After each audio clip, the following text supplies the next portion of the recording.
పదవులకు అమ్ముడు పోను సార్, తెలంగాణ కోసమే ఆఖరి శ్వాస దాకా ఉంటాను అని చెప్పాను. కానీ కాళేశ్వరం విషయంలో మీ మీద చాలా విమర్శలు వస్తున్నాయి. మిగతా విషయాలు ఓకే గానీ మీరు డిఫెండ్ కొంచెం ఎమోషనల్ అవుతున్నా భరత్. ఇప్పుడు ఎందుకంటే కొద్దిమంది కామెంట్స్ పెడుతున్నారు. కొద్దిమంది ఇప్పుడు నేను ఒకటి క్లారిఫై చేస్తాను మీకు. కాళేశ్వరం విషయంలో నేను నా పర్సనల్ యూట్యూబ్ ఛానల్లో కూడా ఒక వీడియో పెట్టాను. అందులో కేసీఆర్ గారి పొరపాటు కూడా పెట్టాను నేను. అయితే వాళ్ళు ఏమనుకుంటారంటే కాళేశ్వరాన్ని సమర్థిస్తే కేసీఆర్ ను సమర్థిస్తున్నాడు అని అనుకుంటారు. కొద్దిమంది కేసీఆర్ ఇంటి బానిస ఇట్లా కామెంట్స్ పెడతారు. పెట్టనియండి, వాళ్ళ వాక్ స్వాతంత్రం ఉంది, మీరు అవకాశం ఇస్తున్నారు కాబట్టి ఏదైనా పెడతారు. నేను దాన్ని పట్టించుకోను, కామెంట్స్ కూడా నేను చదవను. కానీ ఒక్కటి మాత్రం నిజం, కాళేశ్వరం విషయంలో మాత్రం బయట ఏం మాట్లాడుతున్న వాళ్ళైనా తప్పుగా మాట్లాడుతున్నారు అనేది మీరు 1-on-1 ఎప్పుడైనా మనము లైవ్ లో కూర్చుంటే కాళేశ్వరం మీద మీరు ఒక 100 ప్రశ్నలు అడగండి. వీళ్ళందరూ అన్నారు కదా ఇప్పుడు మీ ఛానల్లో కేసీఆర్ చేసిన తప్పులని ఏంది చెప్పండి.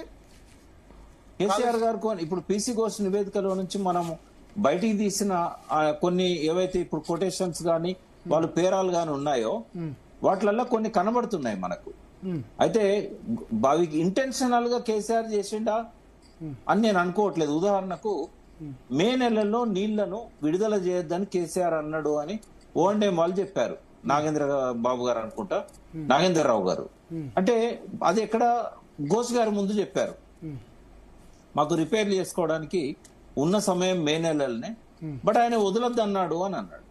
నేను అనుకుంటా వదలొద్దు అనడం మాత్రం ఖచ్చితంగా తప్పే అది. బట్ రాతపూర్వకంగా కేసీఆర్ గారు ఇవ్వకపోవచ్చు, అది మౌఖికంగా ఆదేశాలు ఇచ్చి ఉంటారు. మౌఖికంగా ఇచ్చినా కూడా చట్టం ముందు ఆయనే చిక్కకపోయినా కూడా ఇంజనీర్ బలవుతున్నాడు కదా ఇక్కడ. నాగేంద్రరావు గారు ఒకవేళ ఆయన ఎందుకు వదలొద్దు అన్నారు మే నెలలో కూడా.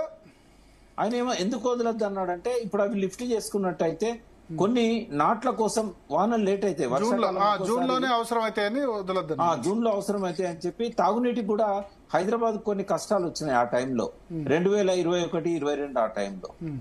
అసలు ఈ మొత్తం ఎపిసోడ్ లో